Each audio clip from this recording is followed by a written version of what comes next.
What's up everybody, it's Lexi D here coming to you all with another Life After College video. In this one I'm going to be talking to you all about how to be productive. So if that sounds interesting to you, then keep listening and let's get started.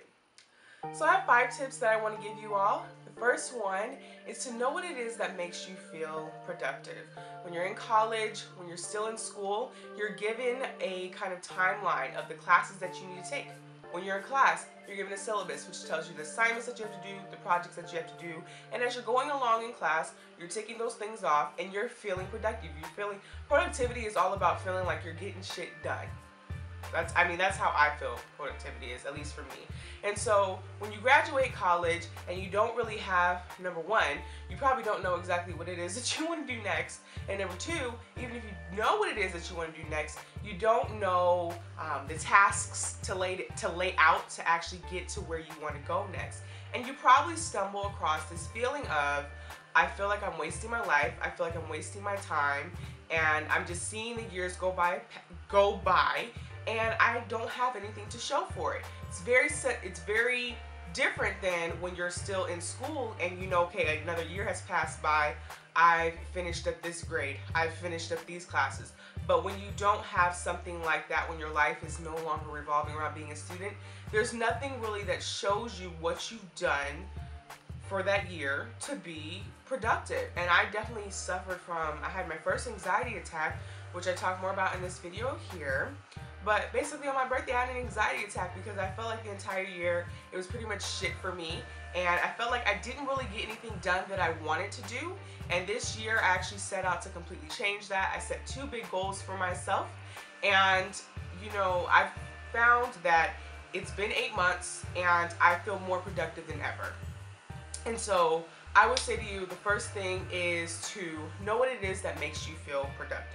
This is subjective. For instance, for me, I feel productive when I've cleaned my place. I feel productive when I get my homework done earlier rather than later, so I don't turn it in last minute. That's just what makes me feel productive. For you, it could be something completely different. And so you want to make sure that you first know what it is that actually makes you feel productive so that you can try and achieve that. Second tip would be to set weekly goals with an accountability partner. Now, my friend and I, we started this in February, and we decided we're going to email each other weekly goals. You don't have to do an email format if you don't want to. You can talk over the phone, you can meet in person, but I would highly suggest that if you're dealing with the issues of feeling like, how can I be more productive, how can I get shit done, that you set weekly goals with an accountability partner. And basically an accountability partner is just someone who's going to hold you accountable, who's going to ask you, you know, how was your week? Did you accomplish your goals? And what are your goals for next week? It doesn't have to be anything formal. Like I said, it's with my friend. And all we do is we email each other each week. We email how our week was. Then we let each other know how last week went in terms of our goals. And then we set our goals for the next week. It's nothing really big. And it's not about the accountability partner being someone who's like, why didn't you do such and such? And why didn't you do such and such? No. Goals to me are not meant to hinder you, they're meant to motivate you. So anytime, another thing is that if you feel like your goals, you're really not wanting to do them and you're really like feeling like this does not sound fun, either reframe that goal or get rid of it. Or just put it to the side for a little bit until, you know, you probably see it from a different angle. But with doing the weekly goals, it will help you to see, hey, I actually am getting shit done. And when you actually do an email or you do something written, you have something documented, you'll be able to look back in the past and say, okay, this is what I did for this week, this is what I did for this week, this is what I did this year. You don't even understand. I can't wait until next February comes and I can look back and see all that I've accomplished in this year. My third tip would be to get organized with a planner. Now this one I got from Target. It doesn't really look, this is papers in the front of it. Getting a planner so that you can write out your weekly goals. So what I like to do is at the beginning of each week, I have my weekly goals already written down. If during the week I find that I want to accomplish something else, depending on how big the task is, I will either break it out into more smaller, manageable pieces for that week, or I will set it as a goal for the next week. Either way, having the goals, even just having the goals written down keeps you accountable. Now, if you're someone who's not going to use a planner, you know, you're not going to actually look at the goals that you write in this planner, if you're not going to actually set things out for yourself, then this may not be the best tool for you. But I still would suggest, you know, if you're someone who is, again, feeling unproductive, write down your weekly goals in here, and each day just tell yourself, you know, which goals you're going to focus on. And at least for me, I'm sure there's ways that you can do it on the computer. Hello, everything's pretty much electronic.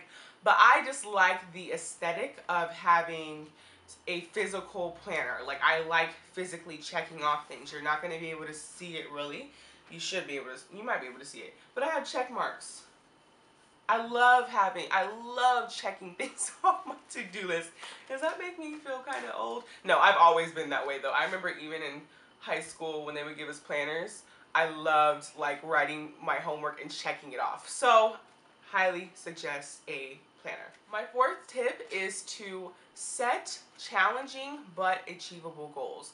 I know that can sound a tad bit confusing at first, but what that means for me is that I used to give into the thought of like, you know, shoot for the moon. If you don't reach the moon, at least you'll land within the stars. You'll land with the stars. I don't know exactly how the saying goes. You know what I'm talking about. But I didn't like the feeling of setting these goals that were really, really challenging and, you know, aiming for them and never hitting them, or randomly, it's, you know, sometimes hitting the goal. It made me feel like I wasn't accomplishing anything, and it made me feel bad. It just made me feel like I can't even hit this damn goal. So what I'm saying to you is to set goals that are going to challenge you and push you out of your comfort zone. But at the same time, like I was saying earlier, goals should motivate you, and also try setting levels of goals. So for instance, if you're on a weight loss journey, tell yourself, you know, in 3 months, I want to lose X amount of pounds. And, you know, the next 3 months, I want to lose X amount of pounds. Just to break it up, as opposed to saying like, oh, this year I want to lose 100 pounds.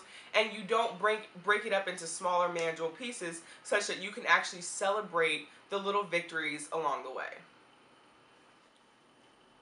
My fifth tip would be to prioritize. We are all busy. We all have a lot on our plates. You want to make sure that you prioritize what it is that you're doing in a day. That's where this planner comes in. I obviously cannot do all of my weekly goals in one day necessarily, so it helps me to spread it out, to look at my week and to say, hey, on Monday I'm going to work on this, Tuesday I'm going to work on this, and so, and such and such and such and such. It helps to alleviate some of that overwhelming feeling when you're like, oh crap, I set myself these weekly goals. How am I going to accomplish these things?